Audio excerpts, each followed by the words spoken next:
And we are live. Hello, everybody, and welcome back. I've got a very special guest today. We've got Sunny Liu. He's the founder of VeChain, and we're going to talk about blockchain and sustainability, X to earn models, and what it's like to write a white paper with BCG. A lot to cover.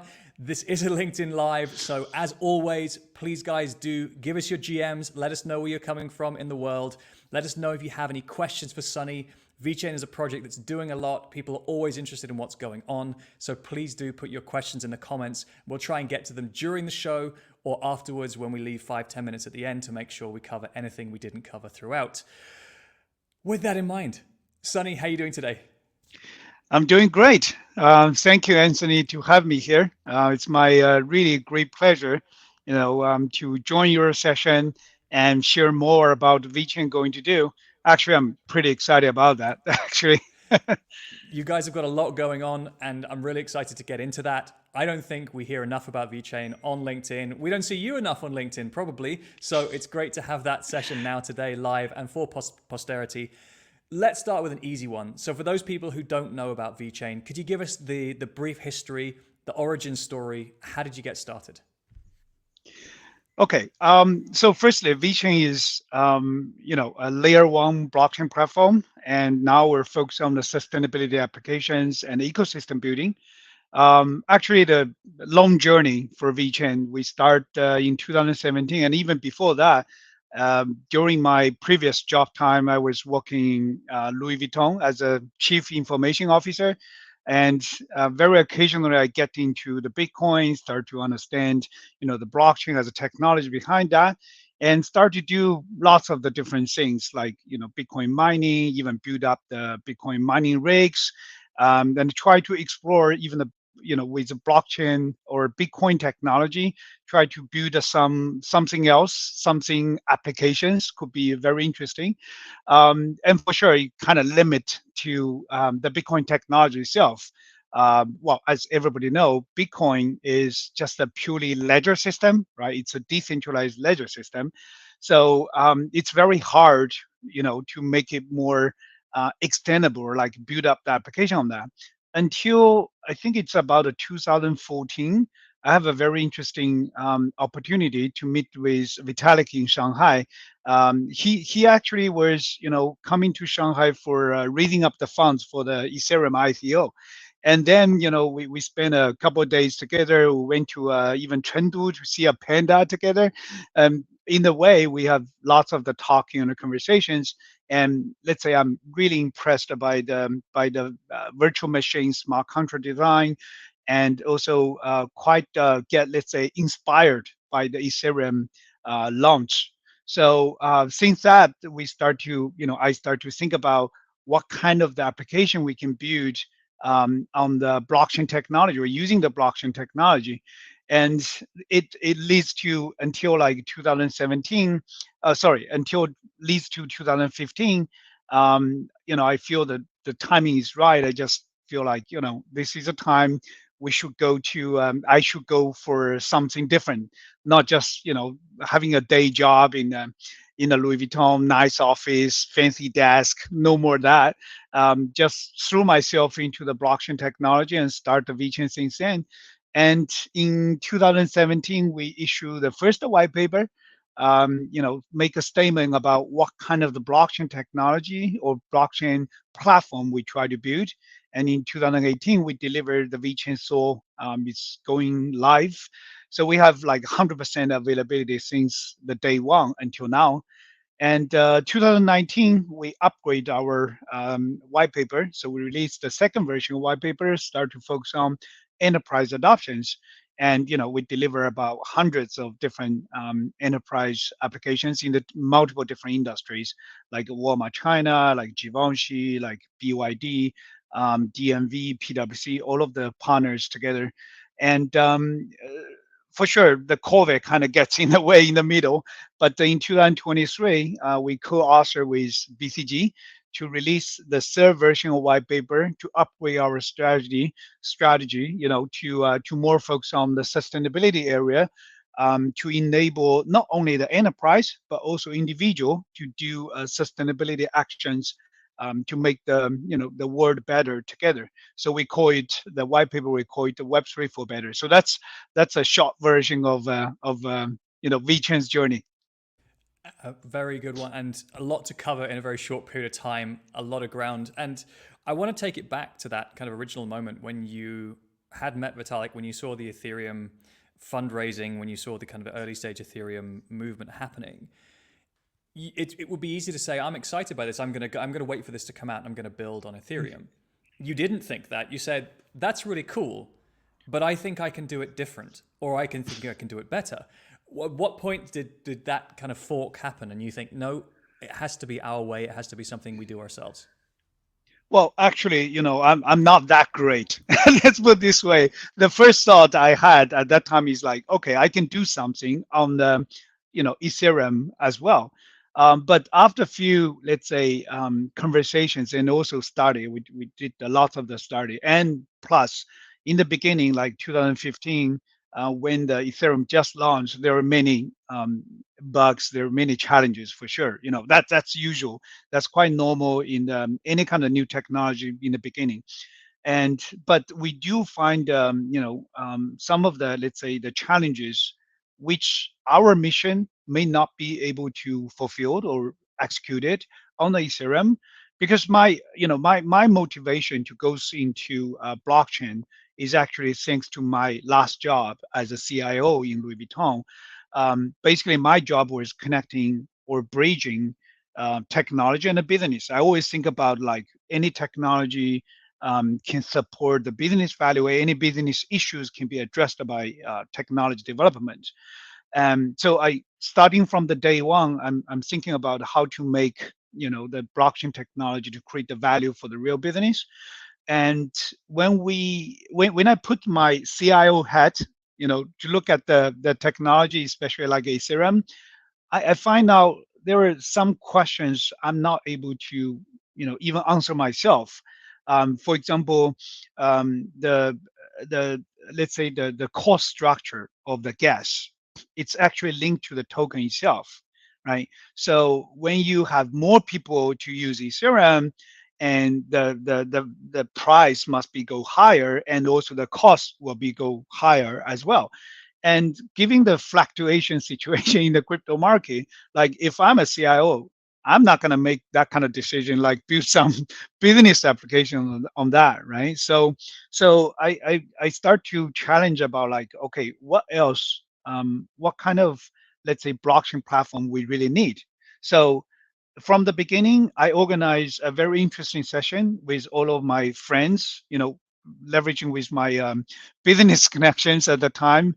I gathering about 30, 40 different CXOs, could be a CIO, could be a CEO, CSO, whatever. Those executives, I gather them together and just challenge them two questions. Firstly, do you want to use blockchain? Right? And what kind of the needs or what kind of the barriers if you think not to do right now, and collect all of the information. Basically, it will lead to our business requirements in terms of what kind of the blockchain platform we want to build to serve our goal, our vision, to connect the blockchain technology to the real world. So that's how the VeChain comes from, actually. That's nice. And at that first conversation or that first CXO session, how many walked out of the room at the first start? It's like, do you want to use blockchain? No. No, actually, I use a trick. Firstly, it's all my friends and people I know, right? I use a trick like anyone comes to the session, stay like a whole day with us, and when you leave, you can take a zero point 0.5 bitcoins at that time. But it was 2015, early 2015, so it's not that much, just like $100 for each person, and I use my own pocket for sure. And nowadays, I still have some friends come back to me like, "Sunny, thank you so much for the half Bitcoin you give to me. I still keep it." I Most was, expensive focus group of all time, if you look yeah, at it in but terms of future value. that's a beauty of the blockchain industry, right?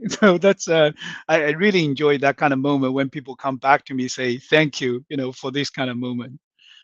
That's a beautiful one. It's a really nice story. And again, I think it shows that you were at least enterprise driven or utility driven from the start. So looking at VeChain then, so you'd taken some requirements from some friends and kind of counsel. You'd taken a look at Ethereum and said this kind of double jeopardy model of having the token be both volatile and also kind of linked to capacity, meaning that we're gonna see fluctuation, or it's going to become more expensive the more you use it, which is not really how software is supposed to become. What were the main things then that you baked into VeChain that are different from other layer ones? I would say, actually, I got this kind of question a lot of times, right? What is a unique feature? And usually I would answer like, yeah, we do have different consensus and also very sustainable platform settings. By the way, the VeChain's entire carbon emission for a whole year just equals like some a single digit percent of mining one Bitcoin, something like that, or equals to let's say some of the long flights or a single vehicle, a normal vehicle driving for a whole year. So basically, it's quite a unique features, right? But eventually, I've been thinking about a lot, and I would say what make us different is because we have a mission driven and a more specific mission driven. Starting from the second version of white paper, we focus on enterprise adoptions. Basically, we make a statement about our vision. We wanted to develop the opportunity for the blockchain technology can really serve the real world, can create the real value. And nowadays, we focus on the sustainability areas even more specific. That's a mission we want to drive everyone, not only us, not only as VeChain Foundation, as the platform enabler, but also any builders come to build the different type of applications, even the community members, individual community members. We gather together with a same consensus, more than just believing the blockchain technology or crypto technology, or believing like decentralization, transparent, public, those kind of the basic principle, like a blockchain 101, right? But we also give a mission driven to everyone, like this is the direction we're going to go. And we wanted to make the blockchain technology to make the world better. And that's something quite unique and outside of the entire crypto world, I would say. I like that. And there's two things that spring to mind. I mean, the first thing is very many protocols talk about being fast, cheap, and green, right? We are a Yeah, blockchain, we have smart contracts, whichever flavor you like. We've got more nodes, less nodes, slightly variations here and there, but broadly speaking, it's universal infrastructure. It's yeah, designed for storage, automation, consensus, and keeping a ledger of information for most of the time. It's not just a ledger, as Gary Gensler would tell us. It's more than that. It's infrastructure. But thing one is there, and so the differentiation between one infrastructure versus another. Why do I choose Google Cloud versus Amazon Cloud? Does one taste better? Does one perform better? No, they're pretty much exactly the same thing. Marginal difference in pricing, but very little differentiation. When you talk about having purpose driven, the applications that you focus on, the way that you choose to invest the yeah, treasury, or the features and functionality that you choose to build into SDKs, and we'll get into this, yeah, that to me feels like a level up from others. Thing two for me is the sustainability is a loaded term. It means something to very many different people, and yeah, many people, I mean, you gave the example as well. You said that VeChain relative to a Bitcoin, because the concern prior to now is that Bitcoin has yeah, a very high energy consumption by design. It has a cost of production. If you believe in abundance and if you believe in energy abundance, at some point in time, mining all of that Bitcoin will become less of a concern in terms of carbon footprint or whatever else it might be. But let's get away from that. Many blockchains say we are more sustainable than Bitcoin, which if you consider it to be cloud infrastructure, you're just saying we have a carbon footprint. It's lower yeah, than another thing that has a very high carbon footprint, but that's not really driving sustainability. That's not sustainability as a purpose. That's really just a reference point to another chain that people have a concern with. In your case, we're actually talking about enterprise digital transformation. We're talking about creating infrastructure and software that can enable businesses to run more sustainably, Yeah, which I think is an important distinction to make. I don't know if I've captured that correctly, but I feel like that's yeah. important to get out of the gate. Well, I think you made a very good point about that. Even let's say, yeah, lots of people criticizing, Bitcoin has lots of energy consumption, all of that. Firstly, that was the technology, coming from 2009 or 2008. The white paper was in 2008, and the first Bitcoin block was produced in 2009, right? And it was like original design, but it kind of opened up the door for everyone. And the other very important thing I would say coming from the Bitcoin development is open source. So that means all of the followers, including us, are able to learn from that and to keep the improvement in the different ways. So talking about the carbon emission, that's a perfect example. All of the other followers or following the other layer one blockchain platforms are able to get much less consumption, but still do the same work. That's how the world has been evolving. That's pretty normal. But on the other side, getting the platform itself more sustainable is not enough, is way not enough. And I will consider like, how we use that technology to create or to foster more sustainable actions or creating eventually to unite more people to create the collective impacts. That's something, let's say, keep me more exciting about that. And that's something I think everybody should be able to do. Whatever blockchain technology or other technologies, eventually you have a purpose, right, for any technology development to serve the world, to make the world better, to make everyone's life better. I like that. Well put. And again, we'll get into that because the next follow-up question to that is, what about blockchain technology do you believe enables so well sustainable initiatives or sustainability initiatives? What are the characteristics or what are the benefits of using blockchain technology in this particular space? Yeah, well, actually, let's say there are different levels in terms of, let's say, to answer this question. The first is about, the blockchain is actually more transparent and, decentralized. And basically, we call it like starting from 2015 or 14. There was a famous small article in The Economist, the magazine, saying the blockchain is a trust machine, right? Just think about how much costs for the normal trust in the normal business, and basically you're already saving huge amount of the cost because of the smart contract, because of the blockchain technology bring to us. On the other level, I would say blockchain is kind of make the Web3. We talk about the Web3 a lot, right? But I would say only the blockchain actually make the Web3 is possible. Even lots of people have been thinking about how to evolve the internet from Web 1 to Web 2 to Web 3, but the blockchain is the only one to make it happen. And the core essence spirit of the Web 3 is the user centric. Like, you're not only using the internet for free, but also you're able to own your own data, your own activity, on the internet. You're able to do whatever you want to do. You can monetize your data. You can, creating the value and enjoy the value about it. So I would say that's let's say that's the most beautiful part of the Web3 and the blockchain technology.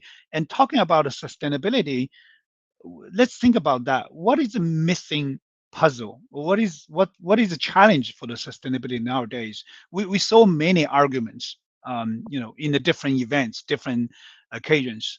Actually, just a couple months ago, I saw something on the internet. It happening in the place where I live. I actually live in Milan right now, and I saw some people, young people, are protesting the COP28, saying like those executives flying over private jets, to Dubai for the big meeting, whatever. It's not really very sustainable, which is true. Well, even though people are not able to get in the whole picture, right? Actually, there are different kind of interpretations about what's really happening over there. Um, but let's say it's just from me, I don't mind for that, honestly, because it's about a different job people to do. But the thing is, how are we going to translate into the real results to make the world better? How are we going to see it? And more importantly is how we get more individuals to be part of the game. Because honestly, it's not sustainability is not the only the mission for big enterprise or for even government or even for UNDP, for United Nations. No, sustainability is a daily job for everyone. We should live on that, right? So that's exactly Web3 can solve that, because it's about a user centric. It's about how to motivate, incentivize user to do the right positive behaviors, and eventually to make the world better. Actually, I had a very interesting discussion with one of our portfolio and also the partner company is called A Word. They told me like, UNDP has 17 SDGs, right? And they told me like a decade ago when they start design the SDG, actually there are 18 SDGs. The number 18, which is a missing puzzle, is how to incentivize individual for positive behaviors, which kind of lack of feasibility, technology feasibility to make that happen back then. So they kind of remove it and just keep the 17 SDGs. But it doesn't mean it's not really important. Actually, it's more important than everything else. The other example I want to share with you is I had a very interesting discussion with our advisor and also the Nobel Prize winner by inventing graphene in 2010, Konstantin Novosilov. He's a professor in National University of Singapore right now, and we have been working together to let's say to explore the opportunity to use the Web3 technology and also his research in smart materials to support sustainability. And he has a great scientific research, and he has done lots of the great inventions. And eventually his challenge, and not only to himself but also to his team, is how to make the great invention to be inclusive to everyone, to all of one. It's not just like, you invent a great tool, but only a very few people are able to access it and use that or beneficial from that. It's about how to make it more inclusive, right? So I told him like, look, Web3 is the answer. Let's say what we try to do is we wanted to encourage people, firstly, digitalize your positive behavior, your right behaviors, and record on the blockchain. And so you are be instantly verified and you get incentive in time. And then, everybody will be like recognized and motivated to keep doing this, right? Keep doing the right thing. And eventually it becomes your behavior, becomes your habit. And then, the collective value just, I would say, just so massive. And that's something drive us to build that kind of the platform to, let's say, onboard millions or even billions of people in the later on, to do the positive behavior every day. I think that's something more important than everything else in the sustainability area, and that's our mission.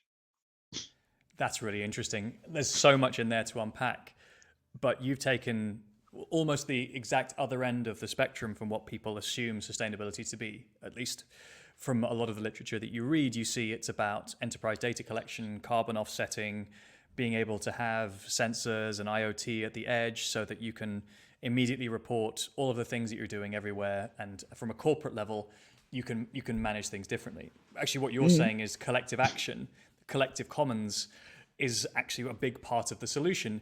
It's just that there's no universal, accessible, open incentivization model. It's probably managed at a company by company level, right? If you take back your bottles or you take back your milk cartons, you get Mhm. the 25 cent back is the traditional old model, which was only ever executed at at a retail level, or by the retailer Right. and the beverage producer.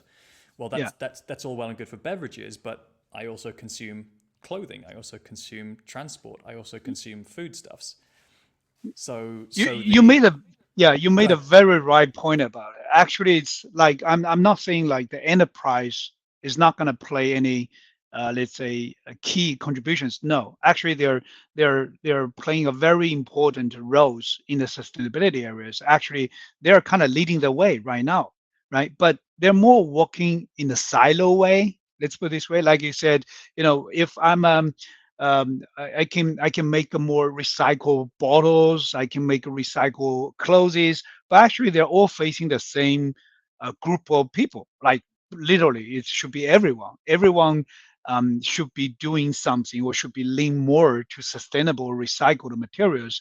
That kind of way. So what our idea is more like it's let's say we wanted to force the environment or let's say an ecosystem to put not only individuals but also enterprise and put on the same platform, and they're able to work together. That's I think that's the beauty of the Web3, right? Think about in the Web2 or in the traditional companies, you try to let's say I want to work with someone, either I hire someone as an employee or either I build up that kind of service contracts or partnerships, and basically you need to sign a contract, right? Sign a deal, and then you're working something together, and then you manage the payment, the HR relationship, and every really painful process. Let's put it this way, and you're able to do it like with 100 people, 1,000 people, even 10,000 people. But what about million people? What about 10 million people? What about everyone in the world? And how are we going to make them work together? And I would say the Web3 is a perfect answer for that, right? Based on what you do, and you get rewards, you get incentivized right on time, and then everybody are working in the same mission. Like, okay, we realize we all want to save the world. We want to make the world better, not only to doing for us, but also doing for our kids, for our next generations. And it's just like they need a place, they need a platform, able to play the different role and work together. Actually, the funny thing is, the very interesting fact we find out is that people are realizing that already doing that. In last year in November in Torino, in the ATP final event, we work with A Word to organize a series of sustainability campaigns using the NFTs as a badge to reward people to do sustainable actions, right? And it just for um, like 3 4 weeks, eventually we get 450,000 actions done by different people, and 3 million liters of water saved equals to 14 Olympic sized swimming pool, and also 3 million kgs CO2 reduced equals to like more than 1,000 long haul flights. So we can see that kind of the impacts, people are doing it. People are willing to doing it. People are willing to do it every day. But how get them recognized? How get them more visible and rewarded? That's our job. And I eventually love it. we're able to make everyone's, even though it's just fractional efforts, but create a collective value. Let's put together, the collective value is just massive, right? That's something really exciting. I like that. When it's brand led, like you said, when it's silo, when it's brand led, when it's individual product led, you don't get the same level of impact. You don't get the ability to impact different parts of someone's daily life or different part of their daily journey. When you're doing it at a Torino level, right? They can do it from a municipal perspective, but people might be coming and going from Torino to somewhere else. So how do you Yeah. solve that for people who are outside, people going through?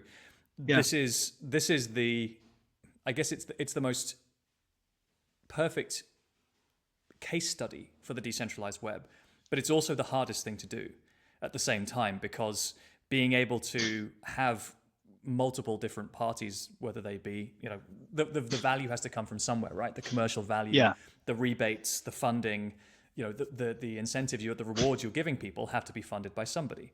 And so you're collecting multiple entities onto a platform. I have some experience from back in the day where we tried to do a collective merchant loyalty platform for a big payments provider. And so, perfect opportunity, right? You have all of this data, you understand everybody's behaviors, you understand exactly what they do, what they like, and as a result, you can target them really well. You can really clearly understand what they want. The problem was you had this massive segmentation of different personas and profiles, and so you actually needed 50 to the power of 50 rewards types, unique reward types on the platform to be able to serve everybody effectively. And that was really hard. So the execution part, the technical part, was conceivable. Yeah, The yeah, commercially viable and the user experience part of it was quite hard to deliver. And so yeah. I'm interested in how far away are we from being able to coalesce enough parties that we can get enough rewards and enough incentives to keep that going. Yeah, well, it's honestly it's painful. It's definitely painful. And let's put this way: whatever the Web3 or the blockchain or the crypto, is something new, right? And when, especially those, especially about the Web2 companies, the traditional enterprises, when they goes into that kind of space, they are in a different position, and they understand that in a different way. Let's put it this way. Um, so I would say. Given the experience we have done in the past, few years, like I mentioned, we did onboard hundreds of different enterprise to build up the different type of applications, and we wanted to shift the gear a little bit. Let's say put more user centric first, right? Let the user to to do something first. you know, I understand there are lots of the challenges, lots of the difficulties in any kind of new technology implementations, right? But I believe in that kind of iterating way to get things started. Even we start something like quick and dirty, no problem. And then we can make everything like make things like better and better on the daily basis, on weekly basis, keep iterating our products, and let more, let's say, Web2 companies or enterprise see what they can do, because you cannot force them, right? It's very hard persuasion, that kind of the process. Honestly, trust me, I've been there, done that. And, it's quite painful. But if we already have the platform and we show the good examples here and there, and let the enterprise to join as a builders, to build something together. Let's innovate together. Let's see the let's say what the word has been changing. Actually, I think most of people already see that. Think about the even the traditional commercial word. Most of the, let's say, brands or manufacturers, they can provide different products, but it it's, let's say, it's so much different than 20 years ago, 30 years ago, right? 20, 30 years ago, you produce a nice, great product, and then you sell to the customers, you sell to the consumers. But nowadays, it's more like a build up the community base. It becomes even sometimes it become like a cult. You just share the same consensus, same passion about it. So think about the Apple.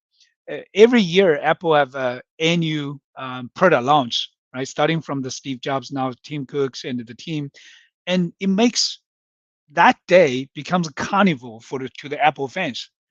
And wherever you from, if you are in Asia, you might set up the alarm for your clock that wake up at 2 a.m. or 3 a.m. in the morning just to follow the new product event, and are willing to pay the money for the new products, right? So it's, let's say, it's already shifting, it's already changing. um, let's put this way: in the future, the Web3 world, the user, not just the consumers, and they requires more, and they can do more. And I think the future Web3 company is more like enabler platform.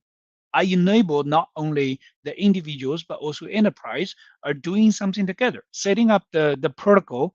We can trust each other. We can do something together. We can create something nice and the collective value together, and eventually, share the value with everyone.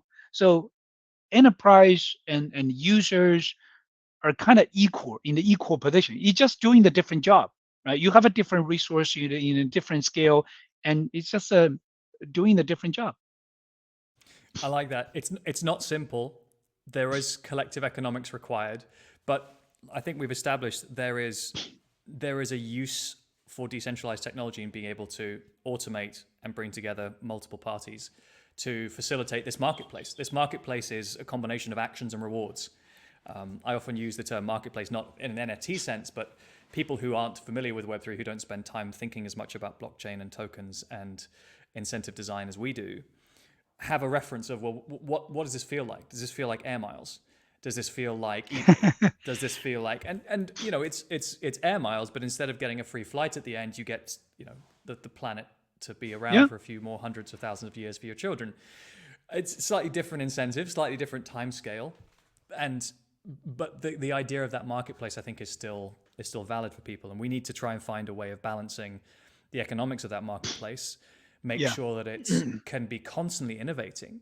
Because if you just have a single market, if you build eBay again and say, right, we're going to build eBay, and there's going to be bids and auctions, and there's going to be a price for whatever it is, you move at the speed of the innovation of the platform, and the incentives or the models that are designed by that platform are led by the leadership team or the vision of the head of product or whoever else it might be. And there's limitations in that. That stifles innovation and creativity potentially more than it creates it. Whereas with Web3, we have the ability to create open models. We have the ability to create smart contracts that do different things. The Right. blockchain executes those orders. Right? We have the infrastructure that does storage and compute, and to some extent identity or verification. Those are things that are the universal infrastructure. It's available for everybody. Anybody can create on top of that something that then allows us to take the incentives in a different direction, or to add new liquidity or new capital as incentives for more things, or to be able to, okay, well, this part deals with upstream, we'll now do downstream, we'll do post consumption. And so somebody who's looking for incentives for buying a particular type of material-based product, well, actually, there'll be somebody else who wants to use recycle, or who wants to source material at the end of life from that particular product, and say, well, I've got incentives that can add to this platform if people will be able to provide me with this number of tons of this amount of material post cycle. And you start then seeing an economy of different puts and bids, or Yeah. wants and needs start to grow. And you can't do that with eBay, I think.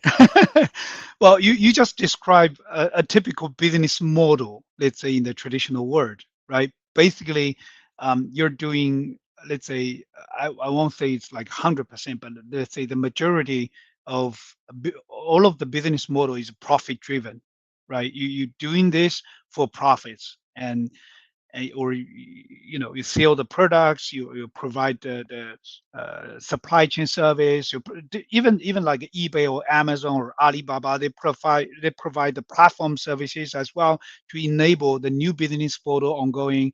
And what we try to do is, on top of that, it's not like we try to eliminate or replace the current models. No, is on top of that, actually you can bring another value proposition, which is circular economy, right? You still can, profit driven. You still can, produce the new products, and to work with your community members, work with your consumers. But on top of that, what is a circular economy you can, let's say, you can implement in the cycle, in the new cycle? And one of the research we have been discussing with our partner BCG, is by they one of the research works indicates by 2030 the entire sustainability GDP is going to reach $26 trillion.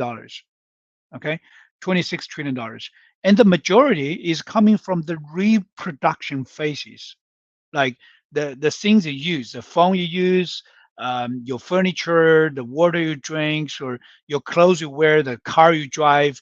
It's gonna be more sustainable, and it's going to be not only about the material perspective, but also even the manufacturing process, the supply chain process will be more sustainable and have less emissions. Just make the world more sustainable development way to go forward. So that's something. Let's say we want to be part of the game. We want to foster different type of builders and we consider all of the enterprise and the individuals are different type of builders, and you do a small fractional effort as an individual, you're a builder, and you build up an application, or you produce a circular economy products, or you're just part of the economy circular economy process, and you are also a builder as well. It's just doing the different job, and the key challenge part is how to make everyone's effort, whatever small or big, visible and incentivizable, and keep them, motivate them, keep doing, right? that's That's the that's the hard part. biggest challenge. Yeah, that's the hard part. That's the hard part. 100%. That's the hard part because we've got three, four, 500 years worth of capitalist commercial models experience. Right? These things are Yeah, there are textbooks on textbooks on textbooks teaching us how to run a profit and loss as a company that makes widgets and sells them to people. yeah. This is fairly well established. My sense is that, and I'd love your perspective again from your research partners and others. I think as humanity, as a body of knowledge, shared economic systems, decentralized incentive models, the as you call it, X to earn, right? The action to earn, the do something to earn, the provide computing power to earn, the recycle to earn models are less well researched, less accessible to most because this is not something we're trained in. This is not something we get in business school. This is not Hmm. something we get in university.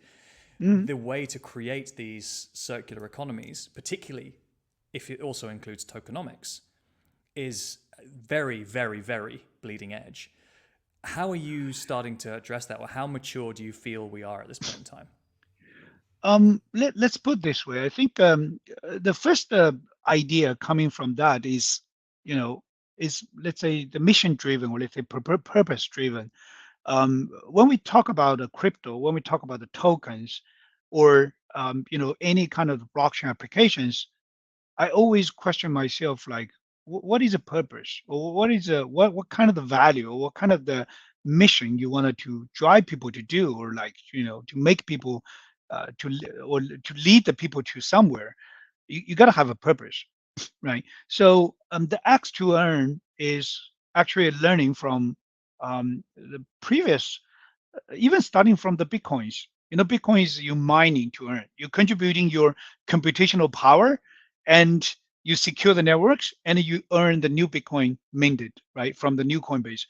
Um, so let's say this is something very. It's kind of like a fundamental principle to able to unite everyone to drive to something nice, or to drive everyone to be able to unite together, share the same consensus, and also this under the same protocol, and reaching to the same goal. So in our X to earn design, we have a three criteria. The first one is we call meaningful, like any X needs to be meaningful to sustainability. That's our mission. Well, you can do something else. You can do profit driven, or whatever or fun, whatever, right? You like to do that, that's fine, but it's not our mission. Our mission is for sustainability, and I believe everyone should be part of that somehow. So the first one should be meaningful to sustainability impacts, or um, you know let's say the actions, right? And second one needs to be feasible. Feasible means you gotta be, let's say, able to be digitalized, and able to record on the blockchain, verified by the blockchain smart contract, and also incentivizable, right? So the second one is feasible, and third is valuable. Even it's a small fractional effort, or small value coming from fractional effort, but eventually think about the collective value. They're going to be huge. So the valuable is let's say the most important one also, but normal people will overlook the small value. To be honest, I give an example. In 2019, we did the carbon credits case with BYD. We built up the application for BYD drivers, and we did the calculation. If you drive a normal EV, electricity vehicle, for let's say 20,000 miles a year, 15,000 miles a year as a normal people, right, averagely, and based on the market price of CER, carbon emission reduction, in the world, actually you're able to create the value about $50 for a year. And then you think about like, okay, I drive the whole year, I got $50.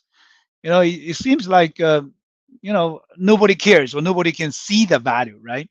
But think about that. How many EVs on the earth? If you think about a 1 million EV on the earth, and it's a $15 million every year already, right? This And is the collective commons part, right? Because and I don't exactly, know if I don't want to steal your thunder, but if this then goes into a sovereign wealth fund, right? If everybody got their $50 and that became a collective investment portfolio, or that became a sustainable carbon investment portfolio, or whatever else it might be, you're saying, well, yeah, actually, personally, I would have got $50. That doesn't really mean that much to me. But if I collectively sign up to a wider group of participants, let's call it a DAO or something similar, yeah. where Well, those incentives can go into something bigger and that collective exactly. capital can go further, now Yeah. we're talking. Yeah, you cannot go. You are definitely right about that, because you cannot go very simple. Like, okay, you drive for a year and I give you $50. You may go to have a nice meal, but that's it, right? You forget about it. You let's say there's nothing even memorable. But actually, there is something on top of that. You also have other values hidden in that kind of the new relationship. Let's put this way: relationship between the drivers, the car manufacturers, even the solvent funds, even the SDGs, all of the different things. Actually, there will be more value to be able to create it. It's kind of like in the early stage of the internet eras, when people think about, oh, if I able to get 50 million users or 100 million users, but I still don't know how to do business. When Amazon started or Facebook started, they're running loss for like decades, right? And then people just like, okay, why you get 100 million users or even 200 million users? What, you want to lose more money as a business running? But that's something like people are overlooked the hidden value coming from that called network effects. I think that's a very exciting part of Web3, generally speaking. When we have more people, more enterprise join together, do something together, and towards the same goal, there will be much more chemistry effect happening in this kind of the collaboration. There will be more value could be discovered. I strongly believe that. And actually that's also BCG strongly believe that. That's how we connect to each other, like falling into love instantly and start to towards this. Well, that's a perfect segue. I promise that wasn't scripted, but I did want to ask you. I've read very many white papers, the Bitcoin white paper, different protocol white papers, DApp papers, light papers, yellow papers. Some people have called things green papers as well, which you could easily Yeah. have done, but you've chosen not to, and I respect you for not going with the hype. But you have chosen to co-author the third edition of VeChain's white paper with BCG, one of the probably top 3, 4 most recognized management consultancies in the world, Mhm. and they've put their name to a Web3 decentralized blockchain white paper. Mhm. How did that happen? Um, well, actually, everything started from a very random email engagement. I guess it's coming from some of the event I went to. I was talking about the Web3 and sustainability, the possibility a couple of years ago, and then some guy, actually his name is really a guy. He's a managing director of BCG Dallas, and his name is Guy Gilliland, Dr. Guy Gilliland. Shout out, And he guy. just yeah, and he sent an email like, I really like what you're saying, what you like. Should we organize some meeting to discuss, how we're gonna how we're gonna collaborate somehow? And firstly I thought it was some kind of phishing email, right? And then I looked it up. It is a real BCG email domain. And also I look up from the LinkedIn and see, well, he's really some managing director in a BCG. So I took another opportunity when I traveled to the United States to meet him in person. we start to talk about our ideas, and I realize, firstly, BCG really into the high tech areas. So they grow very strongly even in the Texas areas, just because lots of the American technical companies are moving to Texas, including the Tesla, SpaceX, and secondly, sustainability is number one priority for BCG global strategy. So, so it's like and when I bring up the idea like how Web3 can solve the challenges from sustainability, how to unite the individuals, and let's say BCG, the guy, Dr. Guy Gilliland, just feel like, okay, this is it. This is the solution we have been looking for, and let's work something together. I really respect and admire the innovative spirits of the BCG team. Think about that. When we started the conversation 2 years ago, we're still, let's say, being impacted about that kind of bad events in crypto side, the Luna, the FTX, and everything. And we don't know about any regulatory developments in the market yet. Even I don't think there is even a rumor about the ETF get approved or somehow, you know, but we just believe, we have a very strong belief and we share the same passion about how to use Web3 technology to solve sustainability. And also I told a guy Gilliland, you know, crypto or Web3 also needs sustainability because I believe sustainability is the most, I call it the low-hanging fruits use case to maximize the value, the benefits of the Web3 technologies as well. I think that I believe Web3 also needs a showcase, and sustainability is just the perfect answer for that. So it's like I said, we just having a very quick lunch, a very business lunch for about 1 hour, and then we start to talk about let's starting from a white paper first, tell people what we're going to do, and then we go to the markets together. Build up the application, build up the ecosystem, even innovate some of the new business models, and eventually bring everyone's on board. So that's how mission started. Love that. And I can already imagine the downstream story here, which is you've got a company that's known for its academic and commercial excellence, that they are advisors to companies that are looking to pivot, that are looking to move away from traditional business models or their traditional ways of operating. So you Right. have a thought partner, you have a global presence with a BCG.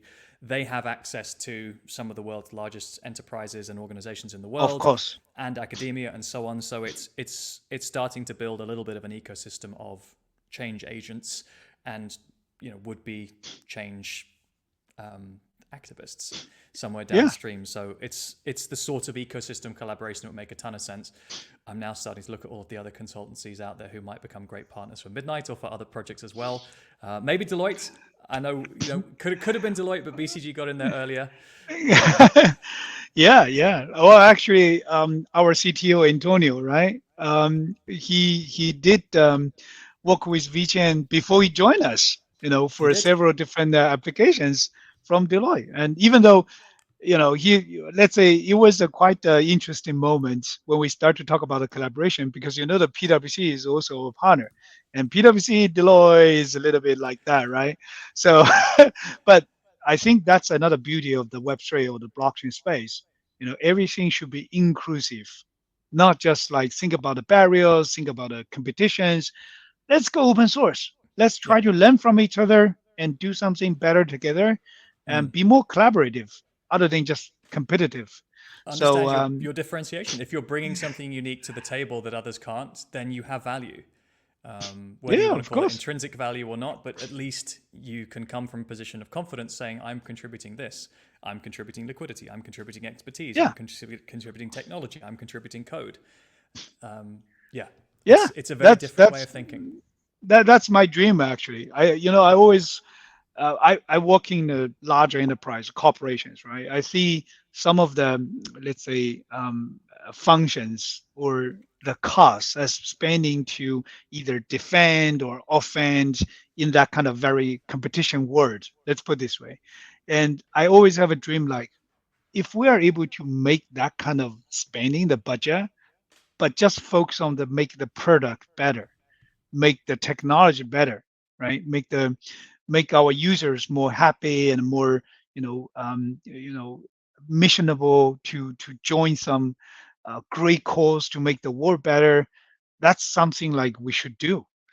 I think the Web3 or the blockchain just make it happen. And it's not only the blockchain side. I also respect what Elon Musk just did, to open source some of the patents, not only from the old cars like the Roadster a few years ago, but also the recent the battery framework of Cybertruck. It's really I totally respectful about that. I think Open it's source about fosters just innovation. It allows that platform to grow, and Tesla exactly. benefit from that. But then everybody else who's Yeah. working with them benefits too. And Yes. then eventually those who Yeah. drive That giant that's pointy shiny trucks benefit at the same time. Those things would yeah. never fit on the roads where I live in Portugal, but I respect the ethos, and that is very much in line with what I think you and I Yeah. and many others in Web3 understand is a different but we believe better way of working. Yeah. Yeah. And Yeah.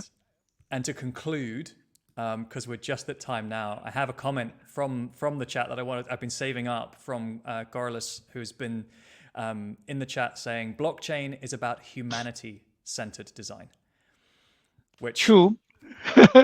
when we talk about blockchain and sustainability, I think that's a really interesting take. It's a different take. It's one that I haven't heard before. So, Carlos, shout to you for adding that one in.